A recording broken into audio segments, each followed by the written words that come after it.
Mga kapuso, ayan po ay live nakuha sa NAIA Terminal 3 sa Pasay City at nakikita po natin ang eroplano na lulan si Mary Jane Veloso. Kanina pong 5:50 ng umaga nang lumapag sa NAIA Terminal 3 ang eroplanong lulan si Mary Jane Veloso, kasama pa po ang mga otoridad ng Pilipinas na sumundo sa kanya. Sa mga sandali pong ito ay hinihintay na po ang paglabas ni Mary Jane Veloso anumang sandali mula dyan sa eroplanong kanyang sinakyan mula sa Jakarta, Indonesia. No? Halos 15 taon na ipinagdasal ni Mary Jane Veloso na siya'y makabalik sa Pilipinas at ngayon na nga po nakita na natin ang katuparan ng kanyang kahilingan at mga panalangin, pati na rin po ng panalangin ng kanyang mga magulang dahil narito na po si Mary Jane Veloso sa Pilipinas. Sa mga kabubukas lang po, kaka-tune in lang po mga kapuso sa inyong mga telebisyon. Ayan na po, lumapag na nga po ang eroplanong lulan si Mary Jane Veloso. Siya po ay kinasuhan at nakulong ng halos 15 taon sa Indonesia dahil po sa pagdadala ng heroin. Pero sinasabi niya na wala siyang sala at nailagay lang sa kanyang bagahe yung heroin na yon. At sa punto pong ito, nariyan din po sa NAIA Terminal 3 si Joseph Morong kasama ang pamilya ni Mary Jane na naghihintay na po sa kanya. Joseph, kumusta ang sitwasyon ngayon dyan sa kinalalagyan mo? Excited yung pamilya nitong si Mary Jane Veloso at nandito nga tayo sa Terminal 3 at nag-aabang din tayo doon sa pagdating nitong si Mary Jane at kasama natin ngayon yung family members, yung magulang, anak at saka yung mga kapatid nitong si Mary Jane galing sa Nueva Ecija. Kagabi sila dumating doon at this morning, pasado 3:30, tumulak tayo from Migrante International papunta dito sa Terminal 3. Nay, so sa kasalukuyan may tinitingnan silang video ng paglabas nitong si Mary Jane Veloso mula doon sa sinasakyan niyang eroplano. Nay, anong nararamdaman mo? Masaya po. At makikita ko na po yung anak at makakapiling ko na. Ayun yata siya. Joseph? Hindi pa, ayun po. Tay, ikaw anong mararamdaman? Ayan, mga Talagang kapuso. sobrang saya. Talagang gusto ko nang maakap yung aking anak. Okay. Maris, ang problema lang ay hindi pinayagan dito sa Terminal 3 itong pamilya na magkaroon ng pagkakataon sa VIP lounge na makadaw pang palad nila itong si Mary Jane. Ang kasunod na oportunidad ay doon na sa CIW, sa Correctional Institution for Women, sa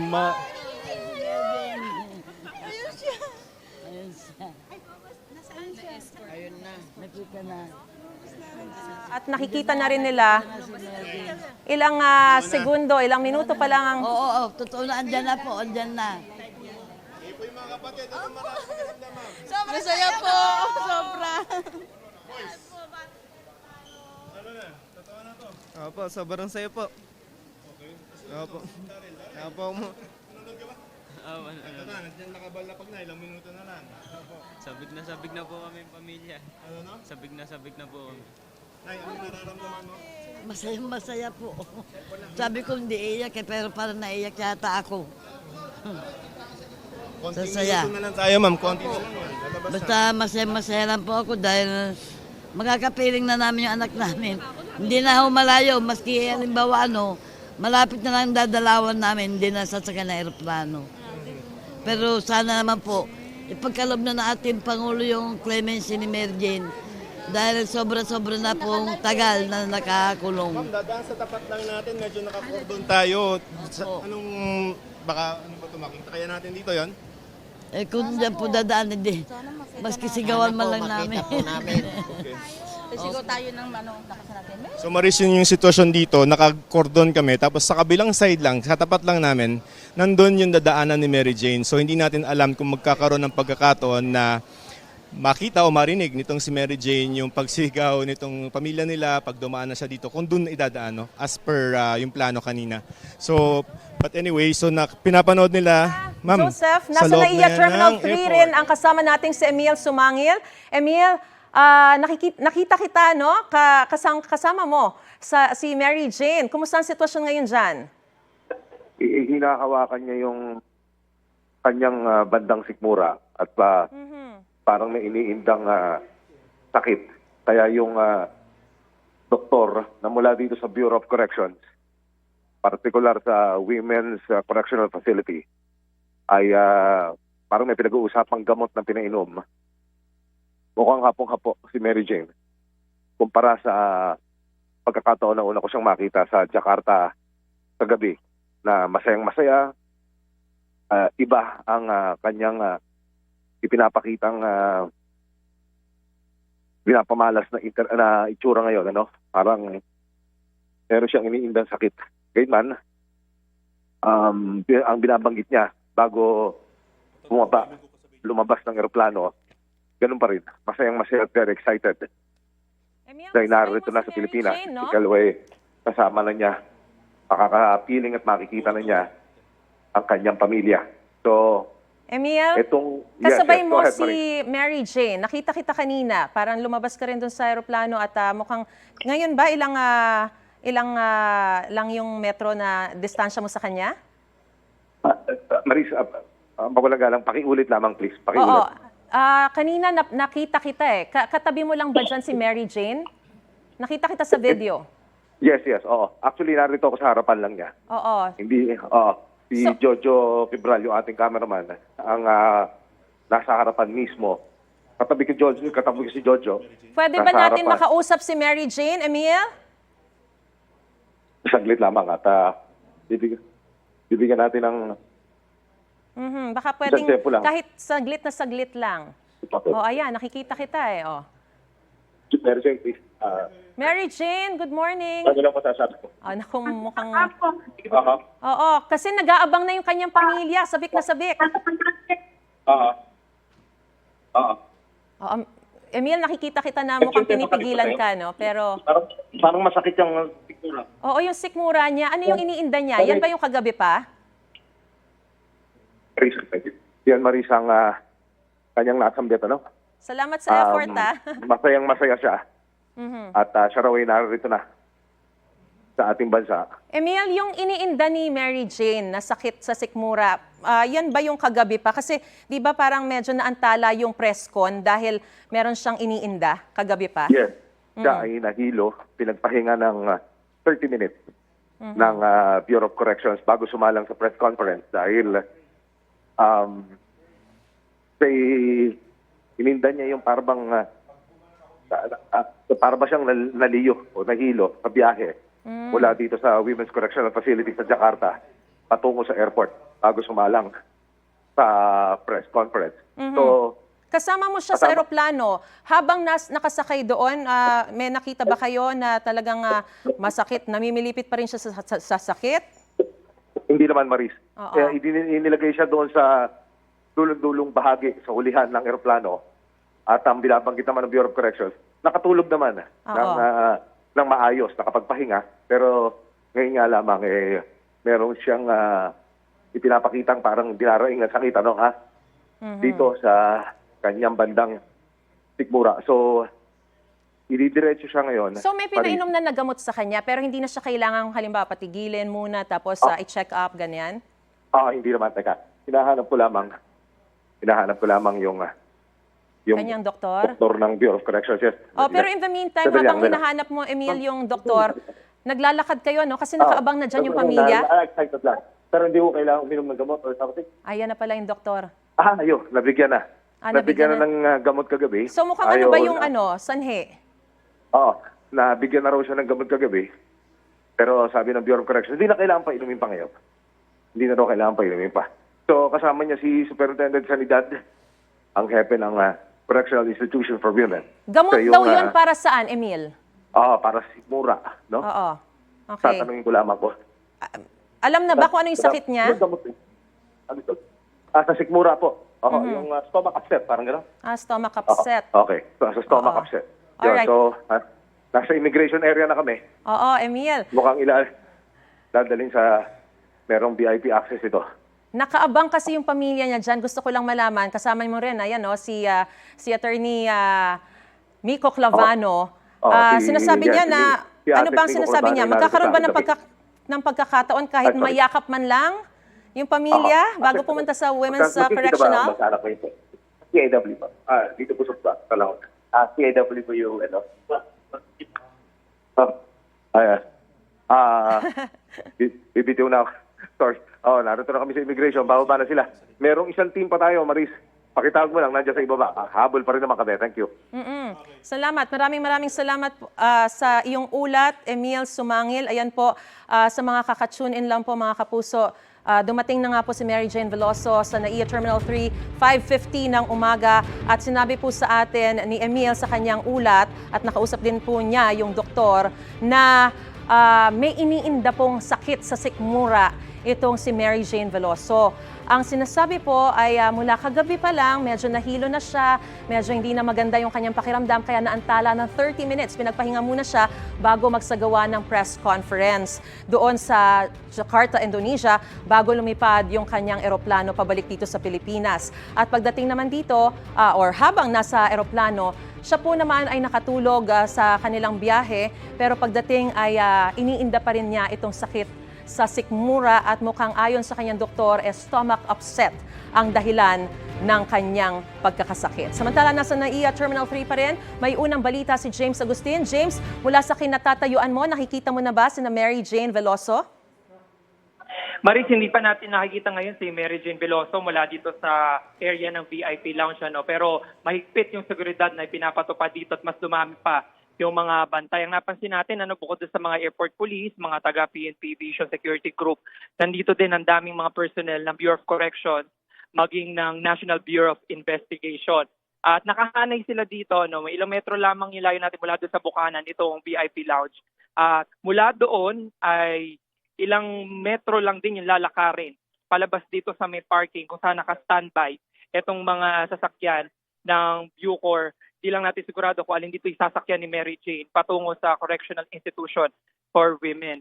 At nakaantabay na rin dito yung pamilya, yung mga kamag-anak nitong si Mary Jane. At lumipat nga sila ng pwesto, umusog lang ng konti. Pero doon pa rin, doon sa may malapit sa exit, nakapwesto, may dala silang tarpaulin, nakikita natin din mula dito sa ating pinatatayuan. Mas marami na yung mga personnel. Ito na nagkapit kamay na itong mga pulis na dito malapit sa VIP lounge, maging mga security personnel. Pero hindi pa natin nakikita dalawang hanay ito. Yung una dito mga security personnel ng airport at PNP Aviation Security Group, at yung nakikita natin na kalawa ay itong mga taga NPI.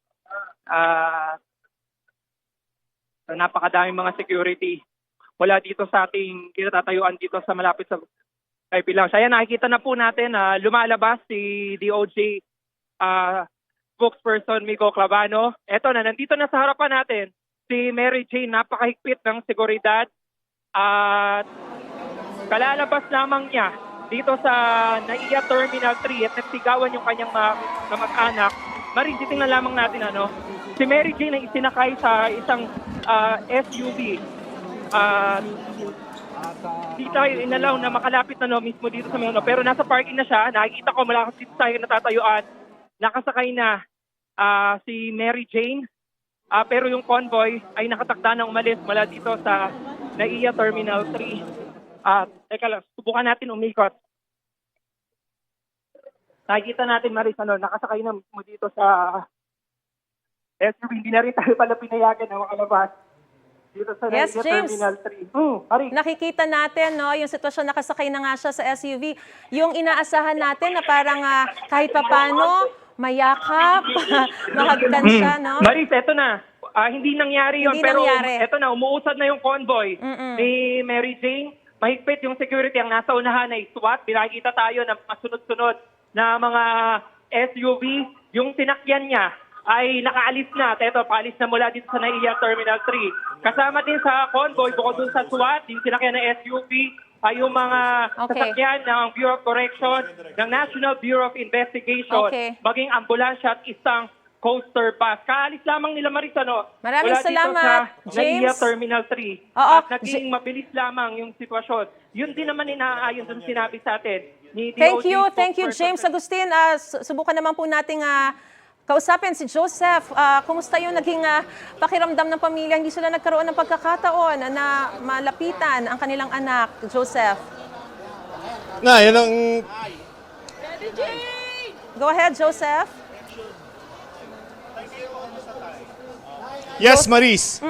Mukhang parang hinarangan pa talaga no? Yung Yes, talagang- Maris, konti ba? Game. Oo, go ahead, Joseph. Go ahead. Hindi nagkaroon ng pagkakataon yung pamilya na mahagkan man lang, Kasama malapitan, natin ano? ngayon si tatay. Oo. At hindi na niya napigilan. Maris, kasama natin ngayon si tatay Julius. Julius, hindi na niya napigilan yung kanyang reaksyon na hindi makita yung kanyang anak. Julius, lumusot ka dito. Nay, sir, ano pong nararamdaman natin, sir? Ba't tayo na... Sir, harap lang tayong konti, sir. Dito yan. Ano pong pakiramdam natin, sir?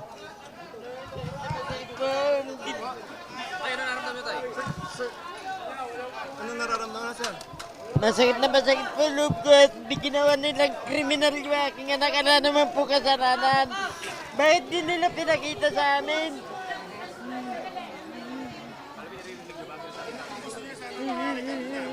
Gusto po namin maakap siya.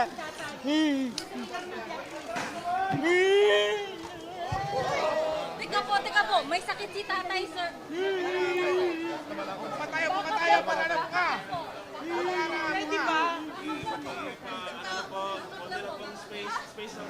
Maris, andyan ka pa? Yes, go ahead, Joseph. O, nakikita natin Hello, Maris. yung emosyon ni tatay, no? O, dahil syempre nandyan na, pero hindi pa siya nagkaroon ng pagkakataon na malapitan man lang. Joseph, go ahead.